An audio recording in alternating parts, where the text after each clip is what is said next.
Yes, please. Okay, please, Balwant. Welcome to the talk series on the state of employment debate organized by Center of Work and Welfare at IMPRI, Impact and Policy Research Institute, New Delhi, in association with Counterview. Today's topic is industrial policy for innovation and employment creation challenges and way forward towards Make in India and at Atmanirbhar Bharat. This topic is very much relevant in the current context where the millions of people have lost their jobs due to ongoing COVID-19 pandemic and associated lockdown. With disruption in global value chain, this has also speed up the process of adoption of automation, robotics, and other Industry 4 technologies due to lack of the labor and increased productivity all across the globe. However, there are many challenges and new opportunity in case of India's, particularly in India's industrial sector and services sector, where on one hand, majority of the India's enterprises are informal or small, without much access to capital and skilled manpower. On the other hand, many global big manufacturing players are exploring the possibility of shifting a part of their supply chain from China as they seek to diversify their operation following the COVID-19 outbreak. In this context, this is the right time for India to promote its Atmanirbhar Bharat and Make in India mission by incentivizing Indian companies as well as foreign companies seeking to relocate their operation from other countries. So in this, why it's important. So now to speak on this topic, today we have Professor Francis Kuriakose, who is an assistant professor of finance at Bharathiar University, Coimbatore, Tamil Nadu. He's also an advisor of Cambridge Development Initiative, United Kingdom. His research interests include labor economics, financial market, and innovation. He's currently working on the impact of technology on employment, economic growth. Francis has previously been associated with XIME, Bangalore National Institute of Security Market, Mumbai, and General Electric, Hyderabad. So welcome, Professor Francis. And now over to you, Professor Francis. Thank you very much, Professor Balwant. Thank you for a good introduction, and thank you, Dr. Arjun, for inviting me for your program. So, shall I start the presentation now? Yes, please. Yeah.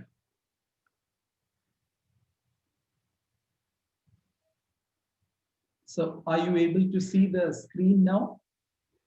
Not yet. No, not yet. Yeah.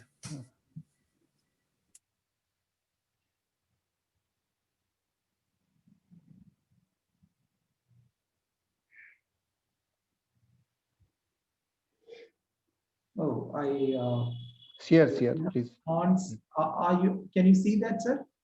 No. You can stop share and try again. No issue. It happens. Yeah, but I can't see the page where earlier I could see Dr. Balwant and Dr. Arjun. It is just a Zoom page, very plain now. You can just click stop share. If it is coming, stop share. Okay, it's 1 second, sir. 1 second, please. Okay, fine. Yeah. Share. Is it visible now? Right. Yes. You can please go full screen. Okay. Okay. Is it visible? Yes. Yeah. Yes, great. Please. So, yes. Welcome everybody, and once again, thank you for inviting me for a very interesting topic and very important subject to speak of. Today's talk will be on industrial policy for innovation and employment generation, employment creation, the challenges and way forward towards Make in India and Atmanirbhar Bharat. So the structure of the presentation is first I would like to introduce the context. Next, we move on to a new phenomenon known as job polarization, which means the disappearing of middle jobs. The higher skill jobs are present, the lower skill jobs are also present, but there is a huge gap in the middle. So what is that concept? What does data say, and empirically what does it show? Second part is moving into the future of labor, digital platforms, which that I'm working on currently now on digital labor platform economy, which is going to be, the first part of it is going to be published in the US journal next year. I will be sharing the journal information soon. Third is policy implication, and finally coming to questions and discussion. So that is the structure of the presentation. So this is the larger context in which I am presenting here today. The Indian economy, even before the COVID, was in a state of deceleration. So if you look at the four major macroeconomic variables before COVID struck at the end of 2019, quarterly GDP growth rate, industrial output in 8 core sectors, gross tax revenue, demand for electricity. So everything was declining. These four macroeconomic variables were going down, showing that there was a state of deceleration much before the hitting of COVID-19 in Indian economy. So for India, COVID-19 and its long containment exacerbated this situation. This has made it worse. Now, there is a new report that ILO and ADB has come out with in 2020, tackling the youth employment crisis in Asia and Pacific, estimates that India's youth unemployment at 32.5% with a loss of 6.1 million full-time jobs, mainly in agriculture, construction, retail sector. So we know unemployment is at an all-time high, though there is conflicting data on this end, which also I will be mentioning towards the middle of the presentation. It is at this juncture, it is in this larger context that there is a requirement of an industrial policy for India, focusing on innovation and employment. So that is the context of this lecture. Now, as you can see, the Indian GDP, if you look at quarterly data 2019 compared to the manufacturing sector's growth is shown here, you can see it was coming down. There was a huge deceleration already. And here I would also like to mention the larger context of SDG, the Sustainable Development Goal of UN. The two Sustainable Development Goals, SDG 8, is related to decent work and economic growth to promote sustained, inclusive, sustainable economic growth, full and productive employment, and decent work for all. So that is the first SDG, SDG 8, and second we have SDG 9 related to industry, innovation, and infrastructure. So all the points that I'm going to refer would be in the large framework of these two SDGs, SDG 8 and SDG 9, since it's very relevant to the talk that we have today.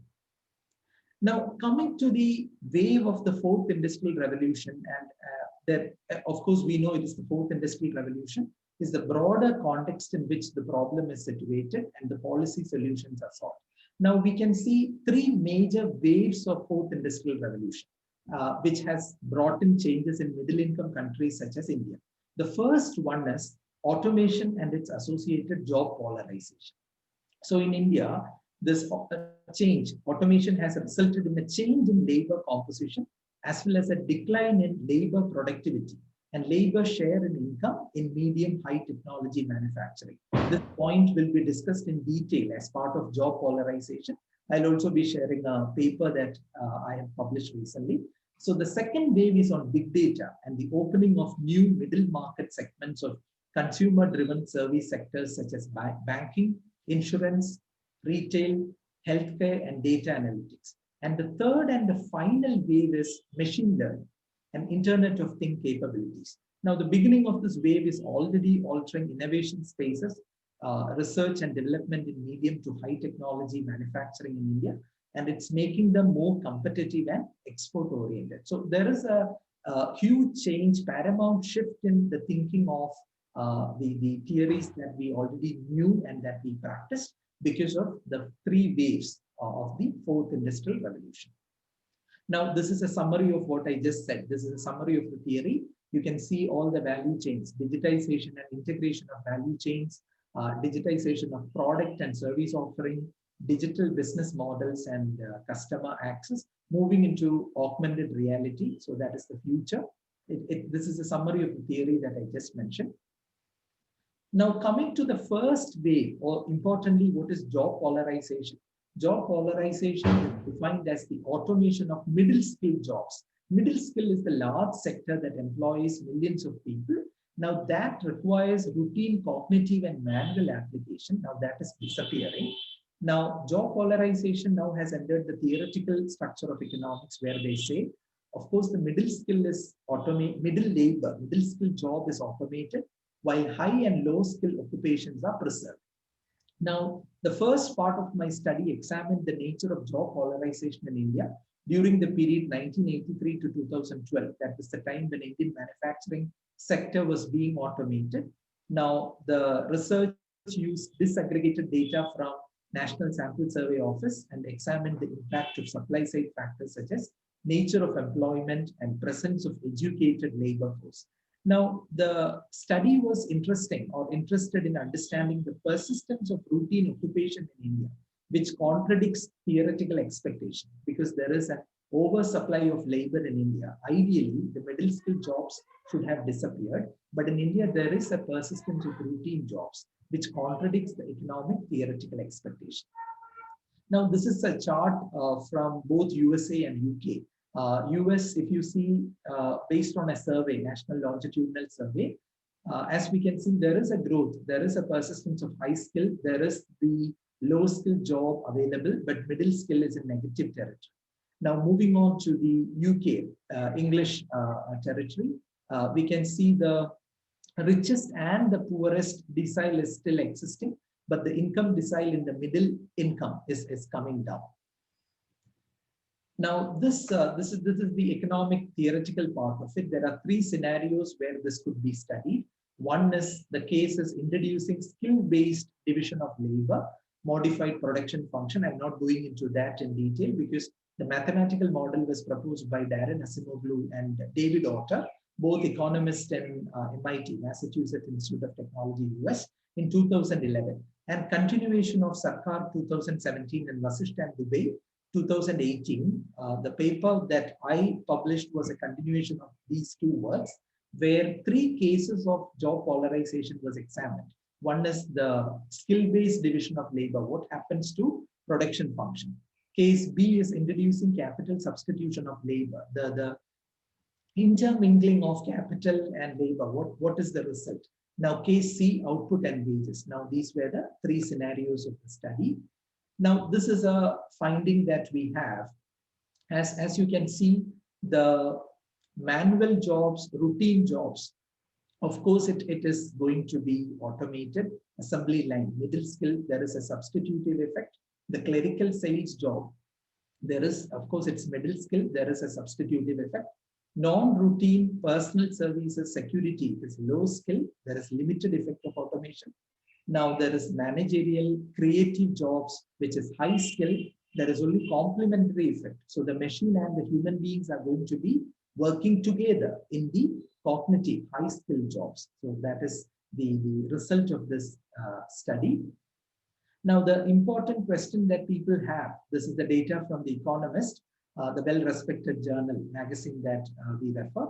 Will my job be automated? The question in everyone's hand, the highest percentage. So if you look at the least, chances, teaching, professors, university jobs, the very high, there is very low chance of being automated. But if you look at food preparation, construction, cleaning, driving, agriculture labor, garment manufacturing, now all these sales jobs, customer service, all these jobs have a very high probability of getting automated. Now, the policy implication related to job polarization and huge amount of middle skilled people being out of the job market, Government of India has already thought of it, and in the Union Budget and Economic Survey of 2016-17, there is a whole chapter dedicated to the concept of UBI, Universal Basic Income, still a hotly debated topic among economists, whether to pursue what is the larger impact of providing UBI. Since it's outside my domain, I'm not going into details, but experiments of UBI, providing universal basic income, is being done across the world. Even in India, the state of Madhya Pradesh conducted for a few months an experiment of universal basic income. So it is being experimented. Now, this paper, Job Polarization in India, was published in the Indian Journal of Labor Economics. There is the link for people listening to me. If you are interested, please refer that. You will get all the data. The data is presented there. You can come back with questions from the paper.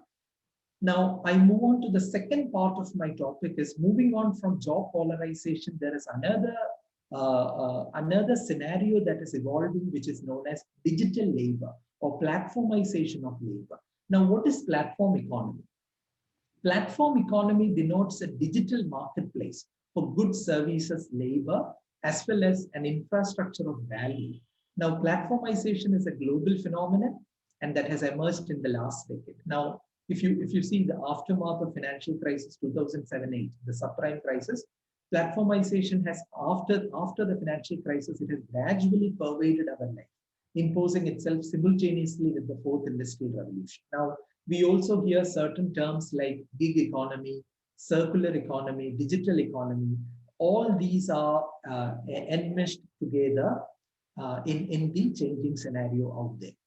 Now, there was a particular phenomenon that was observed in the financial income pattern of platforms when the consequence of COVID, when the COVID pandemic struck. Now, if you see, overall platforms seem to be the winner of this crisis. So there was a COVID-19 crisis where all the manufacturing units and industries were closed, but platform economy was thriving. But there itself, there was a particular finding. Platforms such as Amazon, Deliveroo, etc. seem to profit immensely because these are commodity circulation platforms. Now, there are two types of platforms, commodity circulation, people circulation platform.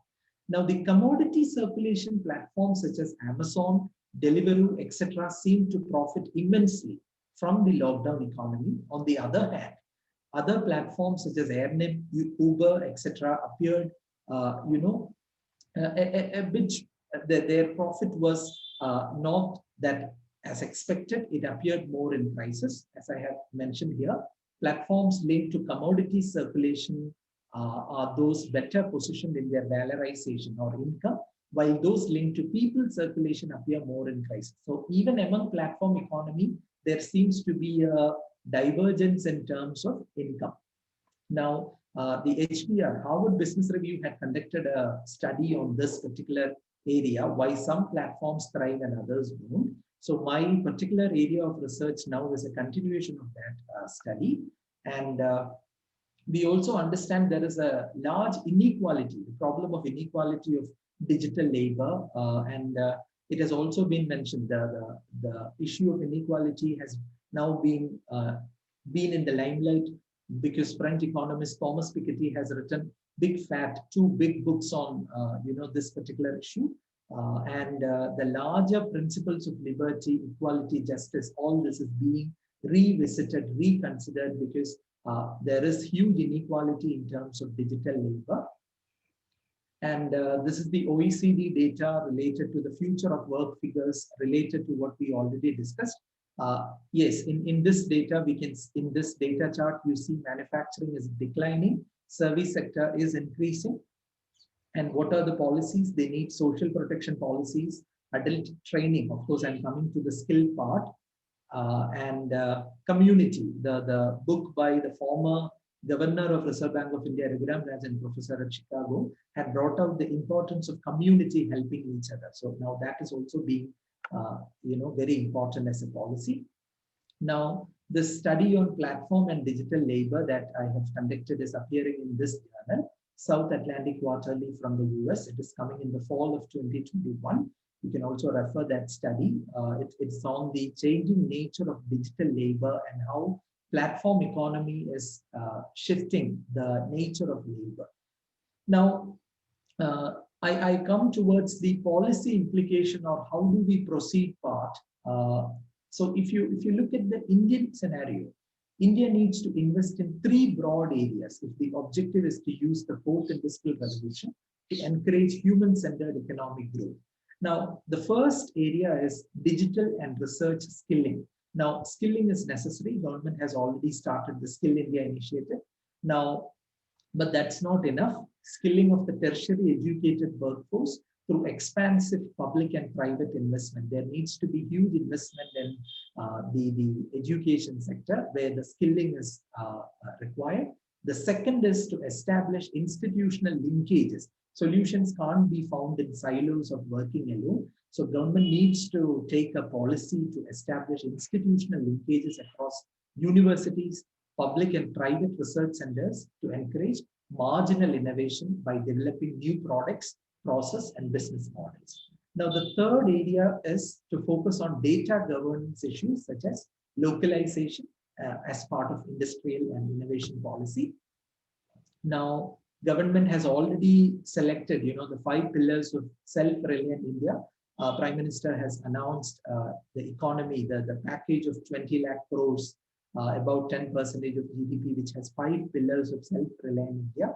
After the COVID pandemic struck, it is the 5 pillars are economy, infrastructure, the system, demography, and demand. So we mostly cover all these sectors in terms of the investment and self-reliance is focused. So I come to the, I end my presentation. I don't know whether I was very short because I would like to take more questions rather than me going into the micro details.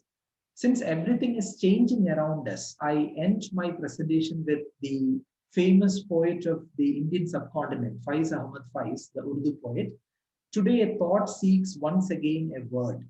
So as researchers, we know the paradigm shift in terms of labor, the paradigm shift in terms of the emergence of technology, the way in which it is affecting innovation, we still are waiting for a larger picture. So if you ask me, if do we have an answer to the policy options that you are expecting? Of course, the answer is no. We don't know the answers for many things, but we still are working on it. So thank you very much for listening to me. I hope you have received a bit of macro view about job polarization, labor platformization, as well as the data on emergence of technology. Thank you very much. If you have any questions, discussions, I would like to take it forward. Thank you very much.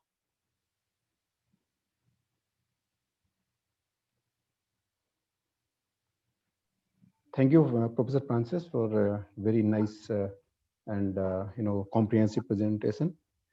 Actually, I'm also working on the similar line what you have just presented. 3 things. One is obviously looking at the jobs profile, like through the skill profile and the low skill, middle skill, and high skill jobs. And the second one is obviously the capital and labor intensive industries, and the third one is obviously the emerging the gig economy or platform economy, what you said. So obviously these are the issues which are, I think, are very much important, not only in the present context, but also in the context of like the future jobs or future work all over the world, and even in case of India, where this gig economy and platform economy is really thriving for the last I think 4, 5 years. So I have a few questions, but I would like to request my other colleague, Dr. Arjun, to raise some questions or some issues or some suggestions. Hello, Arjun. Dr. Arjun. Dr. Arjun.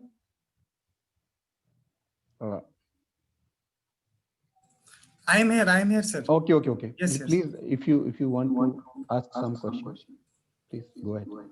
Yes, many questions have come already. Yes. Yes.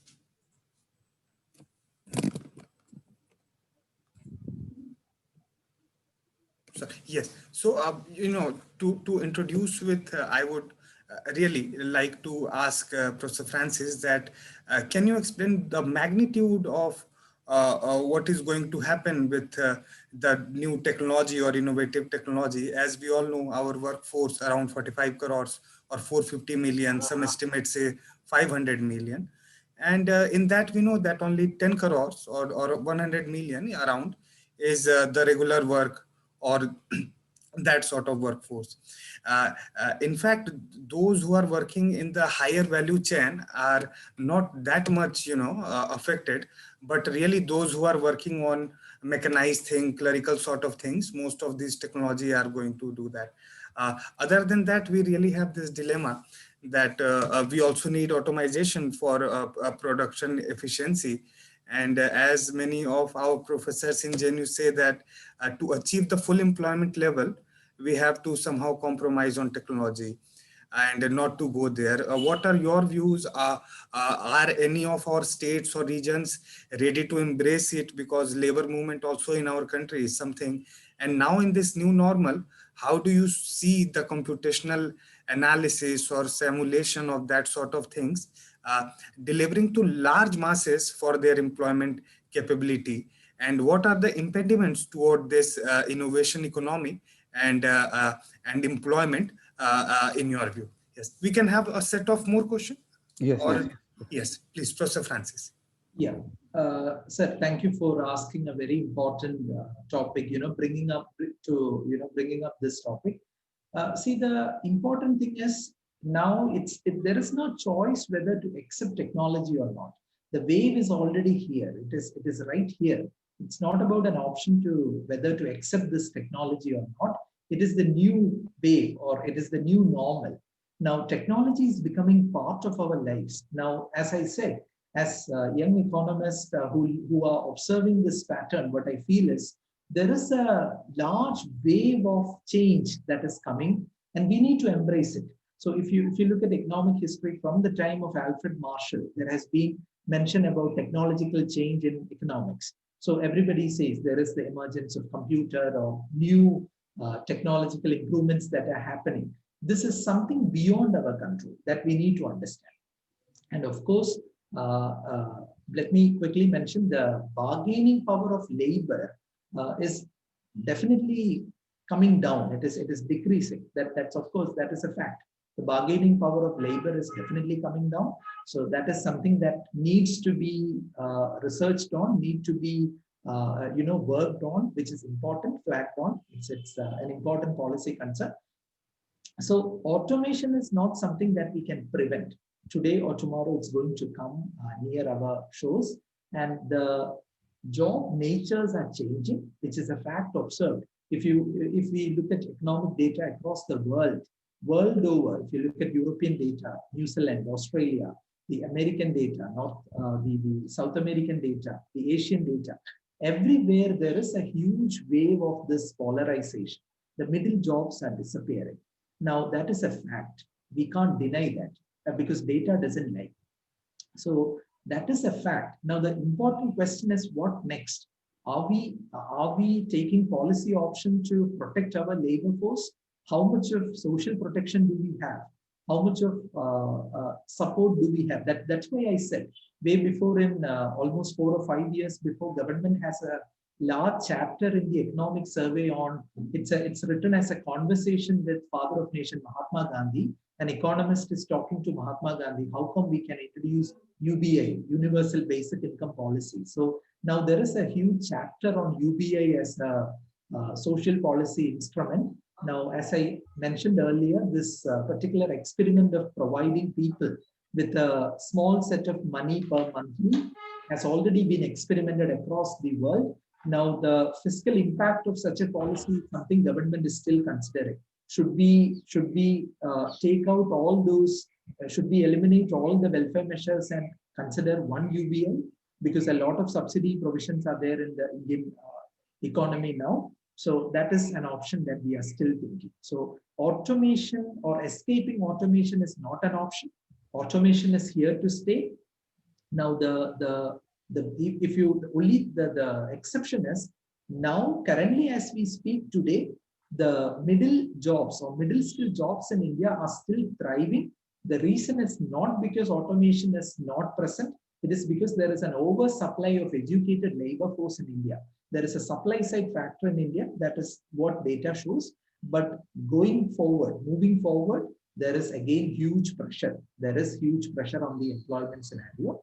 Technology is going to be large. I wouldn't use the word threat, but I would say it depends on where we look from. For a middle skill job person, it is definitely a threat. Looking at the Indian data on the crisis in agriculture, because the crisis of agriculture that pushed millions of people into jobs into construction. So construction job, there is a huge boom in construction, manufacturing jobs. If you look at last 2 decades, the reason is not because people willingly moved into manufacturing and construction.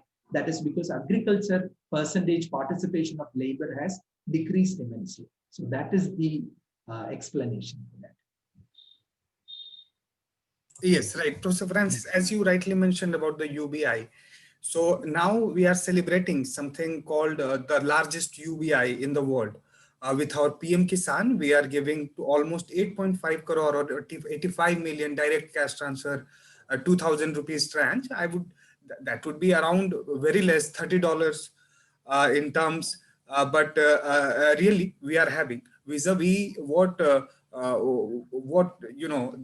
Western economies are doing, having the furlough scheme and other schemes, $5,000, $1,200, $1,600. And you are rightly mentioning the Romer model also in the economic growth, that technology and innovation really is something.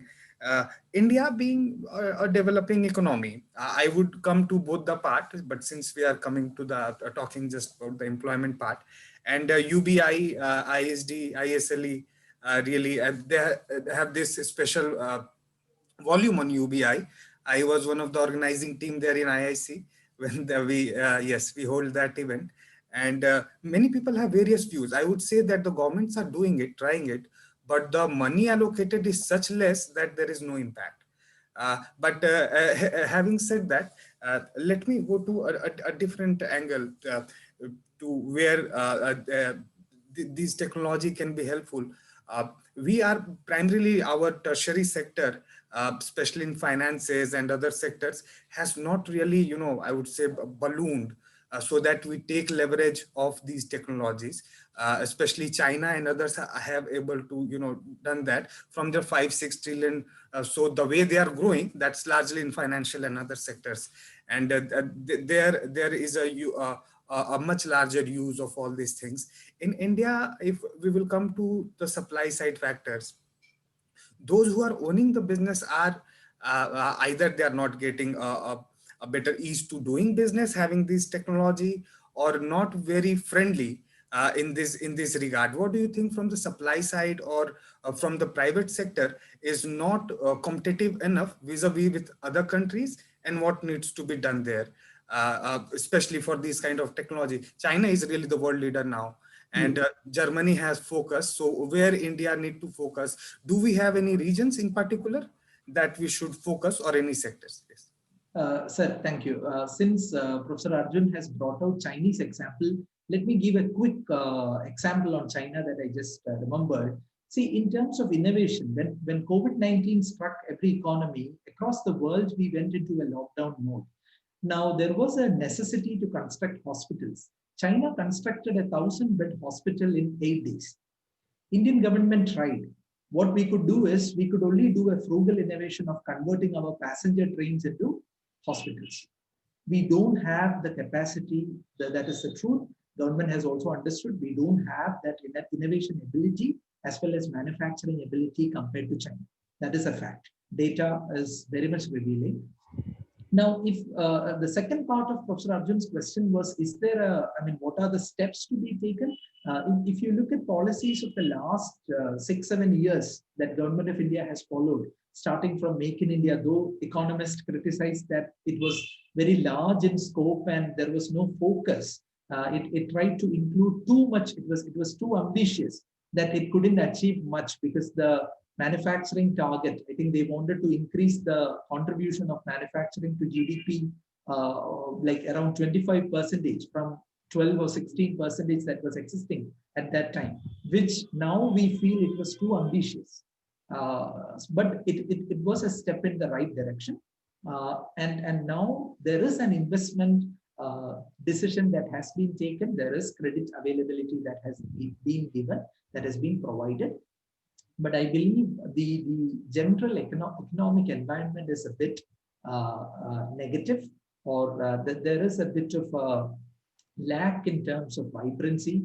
And I believe government is working on increasing the flow the fund flow in terms of Atmanirbhar. When these policies are announced, what they are trying to do is to expect or release the cash flow into the economy so that it moves, so that everybody, the productivity and consumption increases. So there is the cycle of movement of the economy. So that is what is expected. But I believe we need to wait for some more time for the results to come. And the third part of the question is when technology is also coming as an uninvited guest into the economic variable, what happens is there is going to be humongous changes. And if you ask me what are those changes, the right answer, the honest answer is we don't know yet.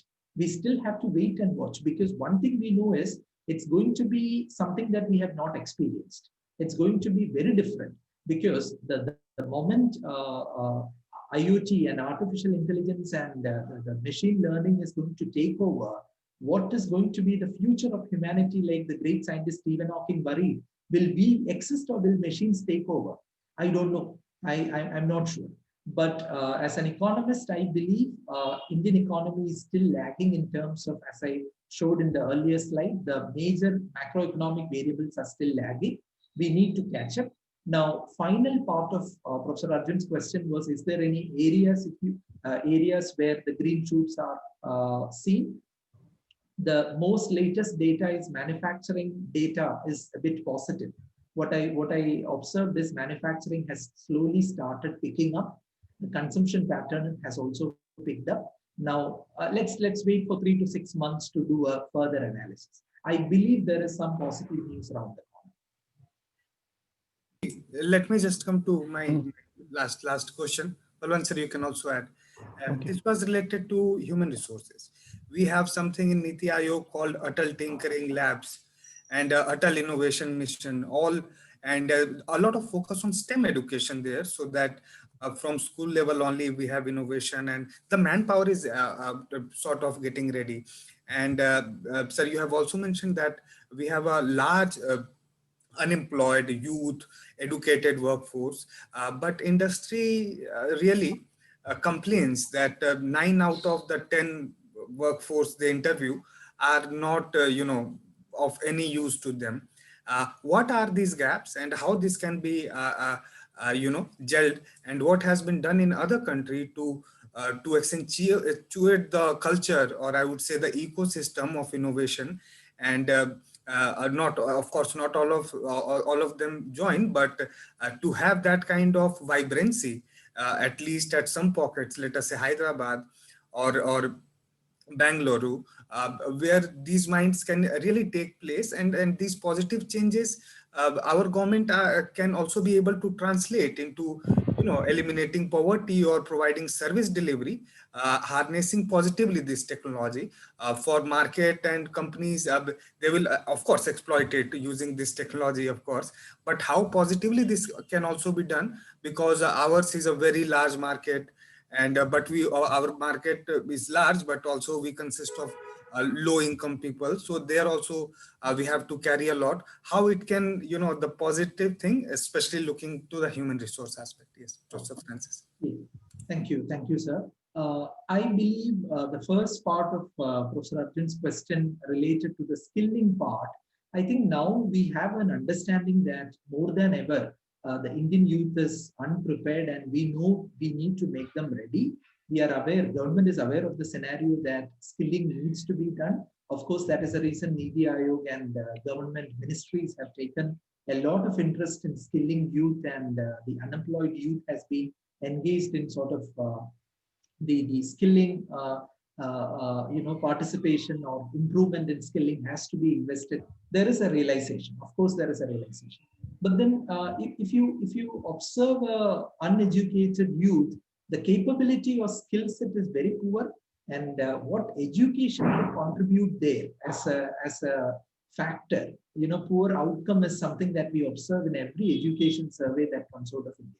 Every survey says, the 7th standard student doesn't have the capability of even a 2nd standard student in terms of arithmetical ability and reading ability.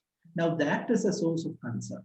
In terms of our schooling, in terms of our output learning, I think there is a huge gap in terms of the kind of services that we provide and the kind of result we achieve. So that needs to be, that needs to be bridged. That is one important thing. Second is when you come to higher education, I believe, that concept of knowledge management is something that has taken over. So professors are normally very busy in concluding or manufacturing documents rather than producing knowledge. I think there is a debate between knowledge production and knowledge management.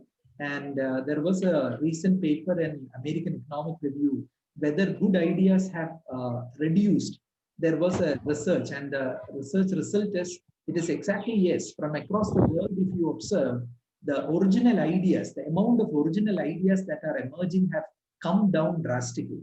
Now that is also a cause of concern, because which means the knowledge producers or the thinking professors who are supposed to think and come up with ideas are involved in knowledge management rather than knowledge production. Now that is another concern.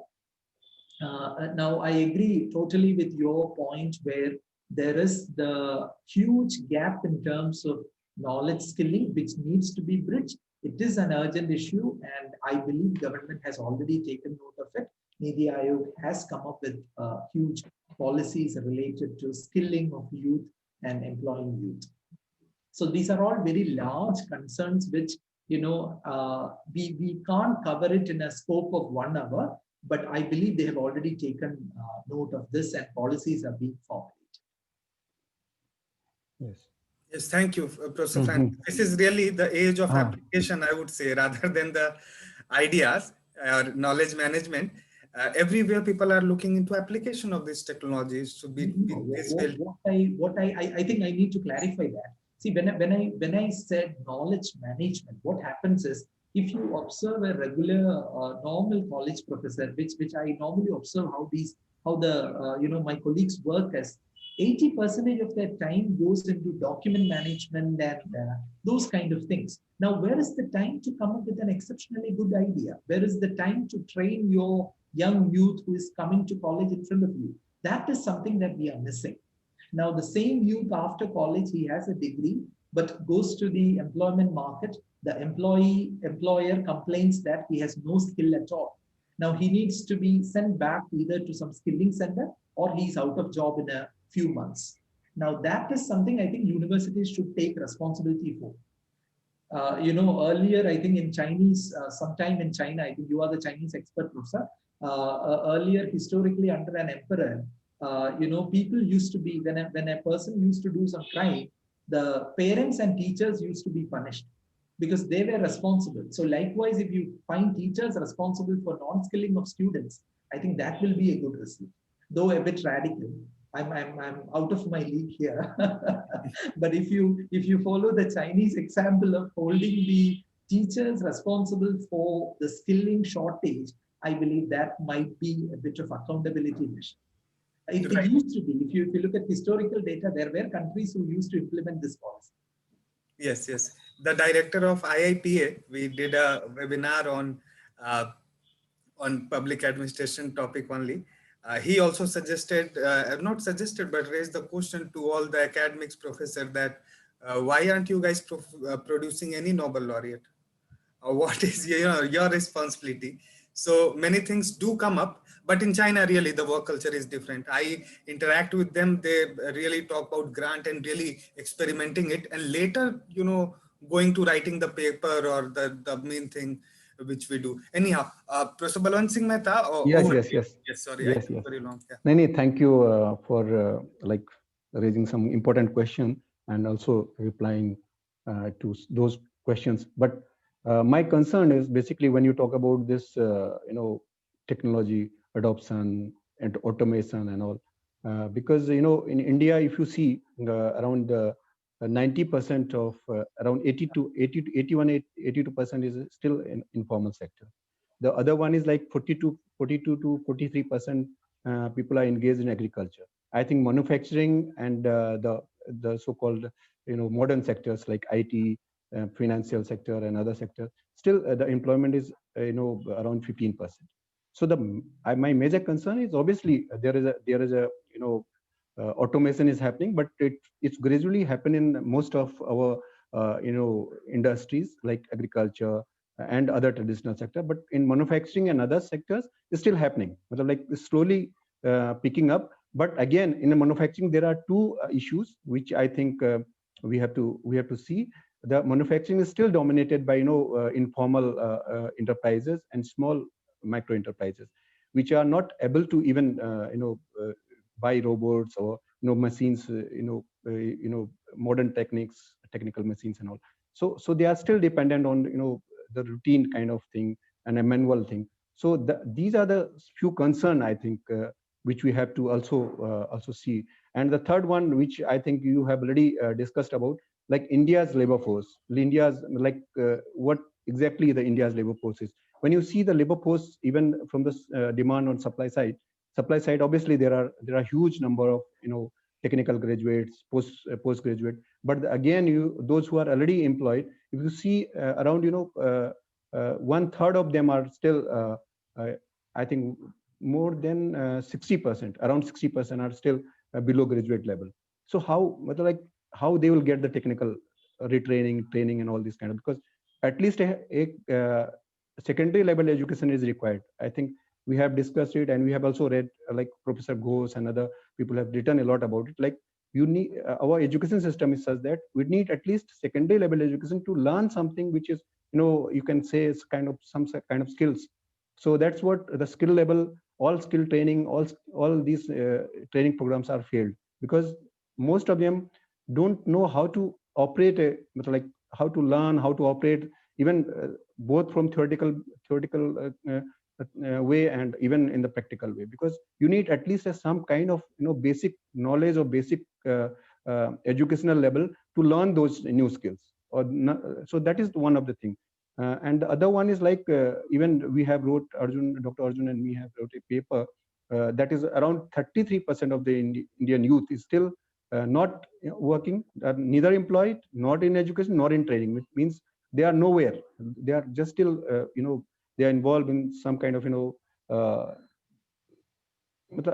unauthorized activities and all, or they are just roaming around. So this kind of huge number of youth is available, but we are not able to train them. That is one of the things, we are not able to guide them or properly train them. So that is one of the things. And the third one, I think what you said just now, like there are two things, which is what is happening in India. If you see the employment data for the last 2 decades data, what exactly in earlier period like 2011, around 2000 to 2011-12, that is jobless growth. Means there is a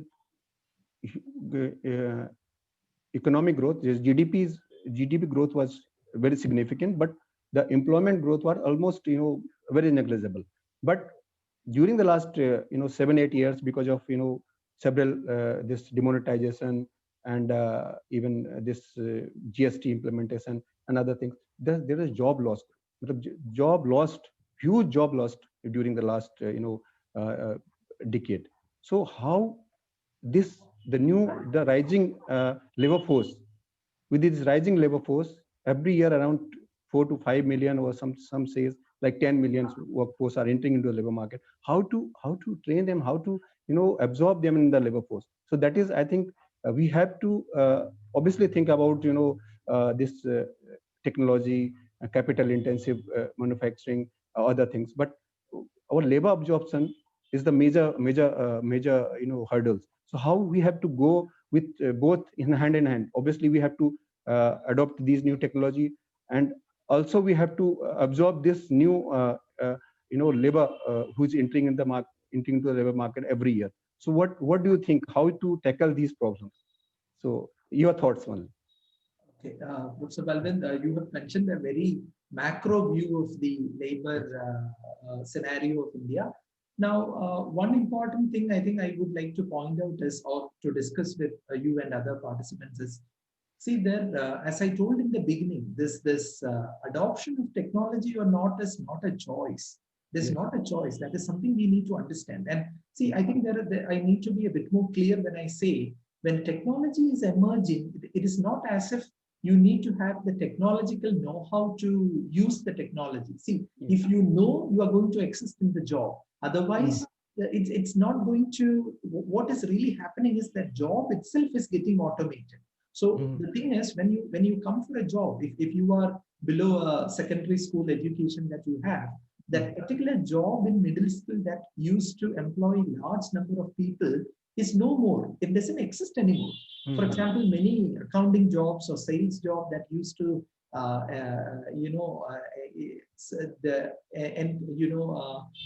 it used to absorb a huge labor force who used to pass out of college. It is not anymore. That work doesn't exist. Now that is what, when I say the technology is changing, or technology is impacting job in such a way that the nature of job itself is changing. So that is very important. I think that is something we need to be concerned about. And that is the reason. See, the important factor is, earlier the factor was our unemployed youth, and like Professor said, huge number, millions of people are in the middle, nowhere. They are neither in employment, neither in any sector recorded. So their data is missing. Now that was the earlier concern, and the skilling part was also there. But moving on, what is the future concern? The future concern is, even for people who are middle skilled, there is no job. There is no job because that job doesn't exist. The technology has already taken over. Now, there is only option is to study further, but then again, there are challenges of skilling and lower education there, or to compromise towards the lower part, where the competition, that is what we are seeing now. There is a huge pressure on the lower jobs of construction, manufacturing, etc. Especially in construction, there is a huge number of people in India. If we observe, so that has, where have they come from suddenly? They have come from the agriculture sector. Agriculture was the sector that we used to have, like Professor Balban rightly mentioned. I'm not exactly sure of the percentage of data of agriculture labor force, but I'm sure it is a majority labor force, the major labor force that used to be absorbed. Now, the stress in agriculture, the low income and the stress in agriculture has pushed lakhs of people, millions of workers into something low skilled as construction. Now, that is a fact. Now, these people could have been earlier employed in middle sectors, but it doesn't exist anymore. Now, the impact of automation is slow in India, in a country like India, but it is catching up very fast. The wave is very near and it's catching up very fast. We can't say no to this because it is a global scenario. And in a globalized economy, though now there is a clap for closing of economies and focusing only on our own countries, self-reliance. The truth is we are all linked in ways that more than we expect. And the hidden invisible hands connect each other, all of us. So I think the wave is already here, and we need to embrace this huge change that is happening. And one reality I think government of India is also aware, as well as other governments are aware, is there is going to be a scenario when huge number of people are going to be unemployed. Even people who are able and skilled, they are going to be unemployed. Second is the amount or percentage of inequality is increasing in such a level. If you look at Gini coefficient or the Cambridge economist Gabriel Palma, who regularly works on the inequality part, like Professor Balban has published widely in Economic and Political Weekly on inequality. Now, that is moving into a proportion that is alarming, whether it is in India and other countries. Now, a combination of unemployed youth and people with no income moving into an unequal society, that is going to be a very dangerous condition. That is something that we need to be concerned about. If the fissures, the fissures of economy is moving towards that part, I think that is something we need to be concerned about, because it is a very potent combination of unemployment and unemployment, youth, inequality, and the social fissures that are developing is something we need to be careful about. So it is not only a problem in India, this particular problem exists across the world, and we can see across the world there are certain countries where people came out on the streets, where the inequality percentage moves very high. They come out on the streets demanding payment, measures like UBI or payment from the government side, etc. Now, in India, that scenario has not developed, but we can see that shouldn't happen. I think, need to be concerned about it. So people like Professor Balwant, who are inequality scholars, I think, have pointed out from looking at years of data that this is an important issue. And I think Professor will talk a bit about inequality also, which I have not researched much on that, but I believe there is a relation between all these are slowly getting connected. And these are all some big problems, larger problems of the future. Yes, yes, yes. You are rightly said. Obviously, these are the not only income inequality, but it will also both inequality of opportunity and inequality of outcome. So these both will go up, like within the group, within the across region. All this kind of inequality will going to rise after this post-pandemic. That is, you are rightly said, and I think obviously this is not our domain today. We'll talk in detail in the next I think talk in future.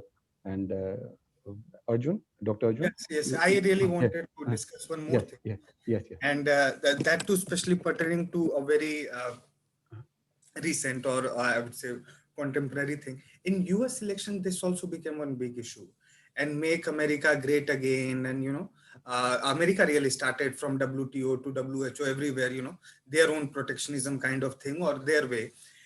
In the presidential debate, Mr. Trump and Mr. Biden, they're having, uh, and also the economist is also quoting that, okay, this sector has a lot of disruption to do, but it is also offering jobs. So in terms of their presidential debate, they were also talking that around 20 million jobs are of threat, but also 16 million jobs can be created out of this. But those are largely, high skill job, which America is ready to.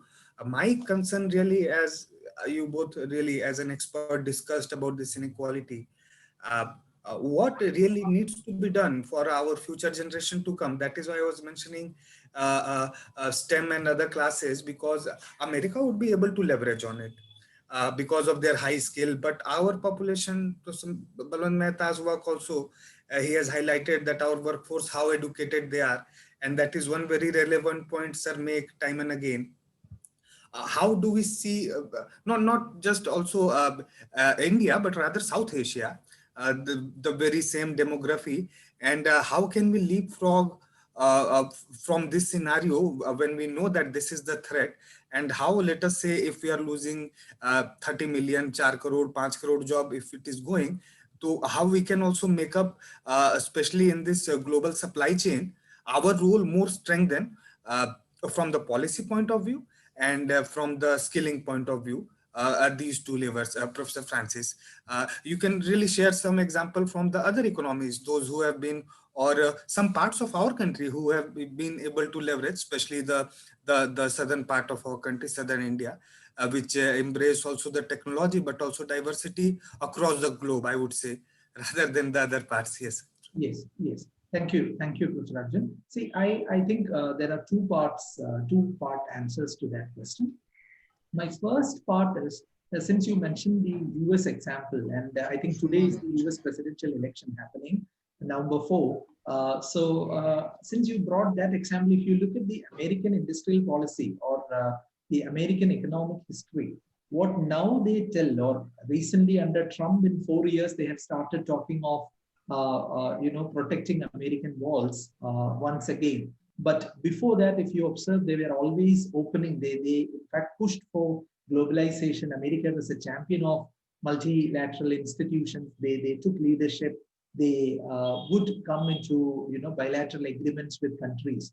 Now, but if you look at their history prior, the Cambridge economist Harjun China, very famous heterodox economist, has pointed out, US has always followed a policy which suits them, their economy. So they have, in the initial years of their economic growth, they followed a policy of economic protectionism to protect their country, protect their economy. Once they reached a particular level where the economy could be opened up, They pushed open the economy, of course, pushed for a policy of globalization. And under Trump, when he promised his own farming, water base, especially in Texas, Arizona, etc., where he promised them that he will make America great again, because the white farmers belt was one of his very strong voting base. Other than the college graduates, if you look at the statistics of US. Also So, the Rust Belt, the whole Rust Belt worker area. The the, Rust. the whole, one major part of Californian, the southern part is fully agriculture. Now coming down, you can see you have Arizona, Texas, all those belt of agricultural belt, even the Midwest, Kansas and other complete Midwest is of agriculture in the US. So there, to pander to his voter base, he has promised that particular make America great again. But it's also a emerging scenario across the world. It has also a chain reaction kind of thing. In Latin America, Bolsonaro is the president in Brazil. He has started certain policies exactly like Trump is doing in Hungary. The president has started that particular option. But is that a viable option? Of course, no. American economy, especially. But one thing I have to tell you, the employment scenario data in the US before the COVID was very positive. In fact, Trump's the economic analysis of Trump's, the comment on Trump's performance is that before COVID, his employment generation data or his data says he was generating good employment. So that is a truth.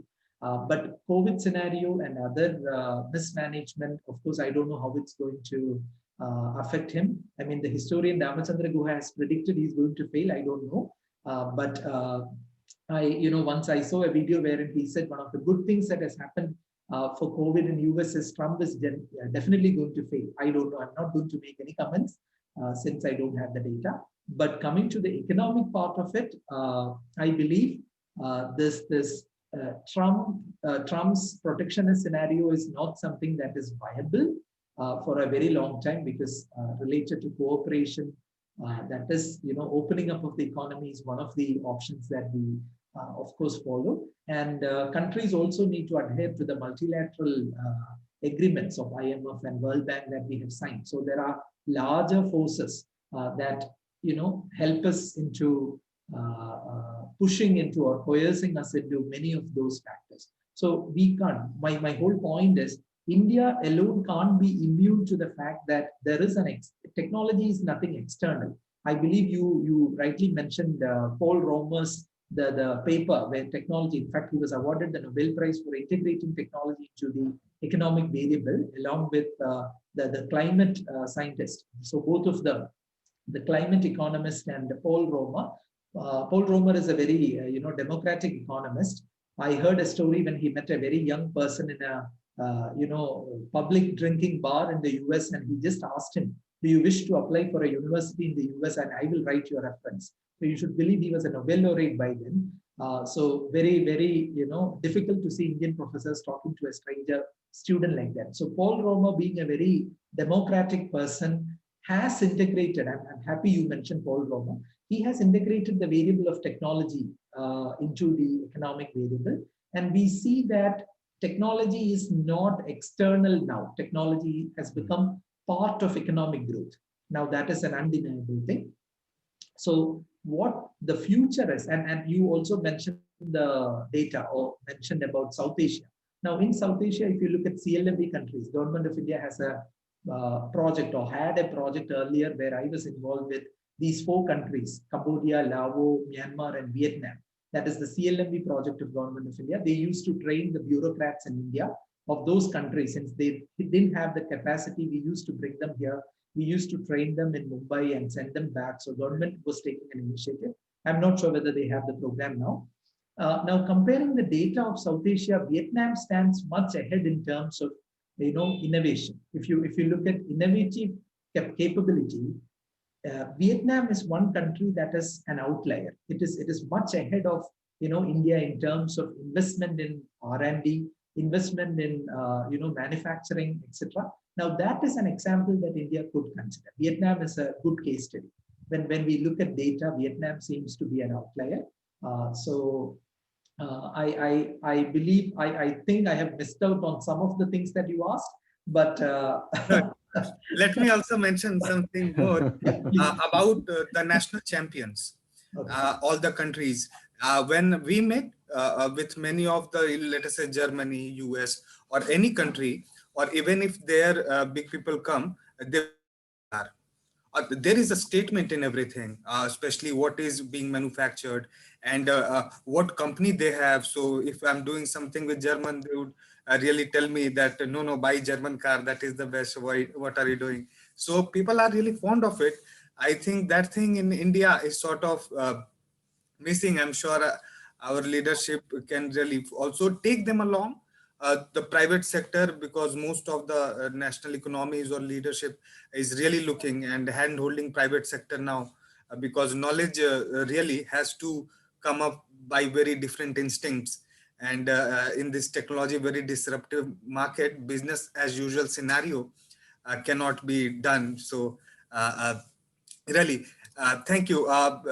Balwant sir, would you like to add more, any more thing? No, no, actually the topic which was very near, like I'm working on it, and I'm also looking forward to discussing on these topics in the future. Like this is a kind of three topics in a in a talk, but I think in the future we'll talk more about the platform economy which is emerging. I think in India, not in India but across the world, but particularly in Indian case, it's very important. So I think in the near future, we'll come with a special talk on this. And I think Professor Francis is already working on this area. And it's also myself and Arjun also, Dr. Arjun also working on it. So in the near future, we'll also come. And thank you very much, Professor Francis, for sparing your valuable time and coming to this talk. And thank you very much. And thank you, audience, for listening to us. And thank you. Thank you very much. Thank you. Thank you very much. Yes, you can post does the audience have any questions?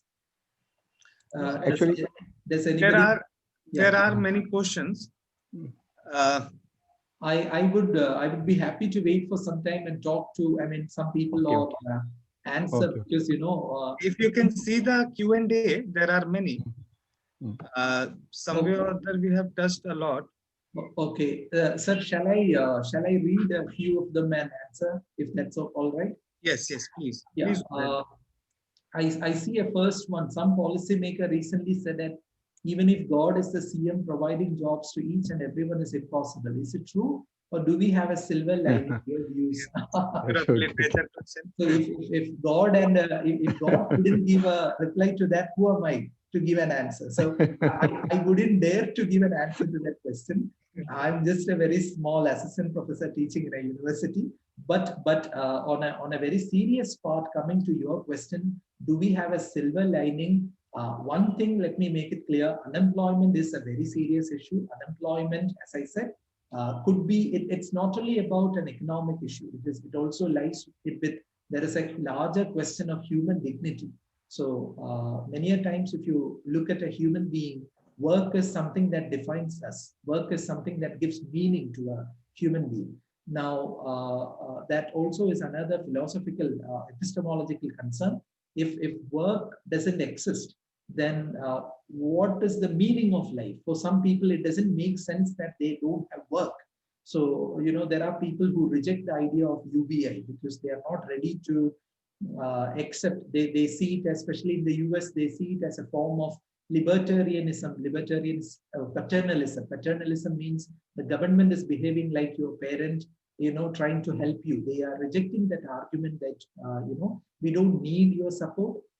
But one of the major concerns is there is going to be huge unemployment, which is a problem. So that is something we need to address. So I believe unemployment will exist. So there is, if you ask me, is there a silver lining? Educating yourself is a silver lining. If there is one silver lining, or how can we overcome the scenario? Educate yourself. That is what I see as a silver lining. And when I say education, the former model of education wherein in the beginning of 20s, you come out of college and never go back to college will not work anymore. You might have to re-attend universities, reskill yourself by, educating yourself through platforms like edX or Coursera, or government has started Swayam. So any of those. Now, educating yourself will be the, if there is a silver lining, yes, educating yourself, learning, that is a silver lining. Thank you. Anonymous attendee, do you think that platformization is the answer to unemployment? No, of course not. This is a bit troublesome because a large proportion of the population still struggle with basic digital literacy, digital divide, especially with regard to women, SC, ST population. Yes, very, very good that you mentioned the, if you look at the pyramid of Indian society, yes, people are struggling. Professor Belvan has already mentioned a number wherein a large population is struggling with digital literacy. Now, platformization is not the answer to unemployment. We have not opted for platformization. Platformization is part of the wave of fourth industrial revolution. Now, fourth industrial revolution has brought the scenario of platformization. Now, jobs, instead of jobs, if you see tasks, various small jobs are existing. In economics, we call them tasks. So I'm not going into the technical part of it, but it is not an answer to unemployment. No, it's not. That is only a new nature or a form of employment. So, yes, another person has said, nice digital, thank you. Thank you that you noticed it is a digital, thank you. Labor intensive jobs are needed, but recently there was a documentary on Netflix that driverless vehicles will replace over 1 million jobs, but we still need mechanization. How does one resolve this conundrum? Yeah, that is what we already discussed. Let me give you an example. One area where jobs are going to increase is a sector known as care economy. Care economy is one area where the number of jobs will be tremendously increased. So last year I had written an article for the University of Pennsylvania where this particular problem is discussed in detail. So if you go to Google, that article is available. Please go through that. Care economy is another one area where the jobs will be increasing, but driverless cars, that again, you are referring to a job which is a low skill job. Being a driver is a low skill job. Low skill jobs are going to be automated. Low and medium skills are going to be automated. Now, that is one reality that we need to face in future. But there are areas where employment will be increasing. What do we do about prevailing gender divide in technology-enabled employment scenario? Very good question. Very good question. That is another. See, that is exactly what I mentioned in terms of when I mention inequality. I don't only mean income inequality. It's also gender inequality, and how do we become more inclusive? What happens to the disabled? What happens to people who fall back? So these are issues that we need to think about. We need larger public debates on this. So good question. Full migration to developed regions is leaving behind the lesser developed region. Now, brain drain is happening. How do we save the bright minds from migrating? Plus, the immigrants are seen as threats. This immigrant issue, this means upon the places they go, these places of original, a shortage of job equivalent to their potential. Yes, see, rightly said. You have observed it from your own lives that there is shortage of jobs equivalent to their potential. The answer is, yeah, that particular scenario of job polarization is happening in India. When we look at different states, that is also there. And there is related to this migration or immigration issue. Internationally, migration is a huge issue. Now, you might have read in newspapers that the Indian visa, the skilled job visa has been regulated by the US government. They no longer require large number of people because it's an election issue.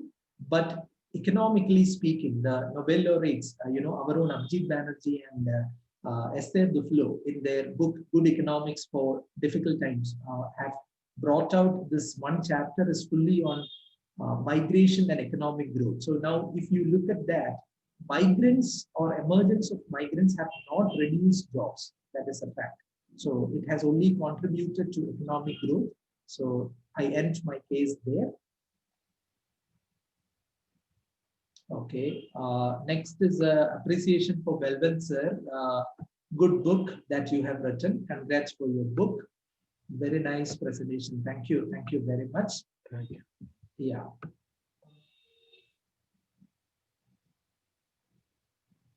Okay, somebody has said you're citing all leaders who are extreme nationalists and populist. It's not about, see, I look at numbers. I'm not either on the right-hand side or the left-hand side. I understand that it's a hugely riskier proposition to stand in the middle, but you get hit from both the sides. But then that is a position that I have taken as an economist. We need to look at data. What is happening around us is not something that gets influenced very easily. We need to look at the numbers and what does numbers say. So I was talking about these leaders because some of the professors who were moderators like Dr. Arjun and Belvin Singh sir, professor, has mentioned some of those examples of Trump and other leaders. So of course, yeah, these are all viewpoints. I'm not, since it's not a political debate, I know it's a US election and people would be interested in talking on that, but I'm not going there. Let's talk economics. He has hugely introduced tax cuts. He has introduced tax cuts related to corporate taxes.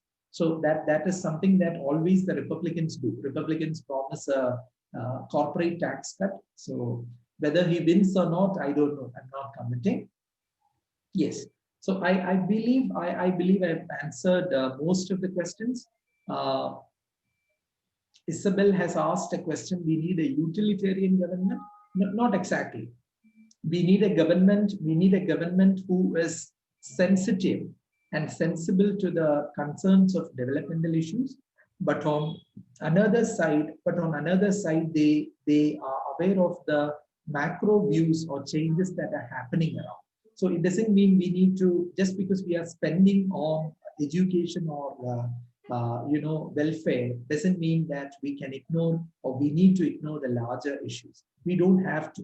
So these can go together, but it's all about priorities. It's all about priorities. If a government needs to increase the educational investment as part of the GDP, of course, it's a target. Now, if you need to bring people out of poverty, like the former Brazilian President Lula, one of the iconic presidents did, millions of people were pulled out of poverty under his regime. Now, if that is a concern, governments need to do that. So it depends on their concern. It depends on their priority. So I think I rest my case here. I've taken much more time than expected, I believe. No, it's fine. but if there is any more questions from the audience side, you can also unmute yourself and come to the video or audio and talk. I would like to interact with some of you if you are, right there. Yes, but Professor Francis, do follow the videos on Facebook and also on YouTube. There are a lot of people do a lot of comments. Oh, okay. India comments now only on social media. That has become a new wave. Earlier we used to write letters to the editors, to inform our views, etc. Now nobody does that. People only comment on social media. That is easy because editors don't have time to read the articles, forget about letters. So many. India is very popular. No. Actually, this video is will be available on Facebook. It is live, so yeah. Any comments so people will watch later and comment on your good lecture and all. Yeah. So that you can see in the empty side. Professor Mehta, you can kindly give a short vote of thanks. Yes, just for it. Yeah. Thank you, Professor Francis, and thank you all, and thank you.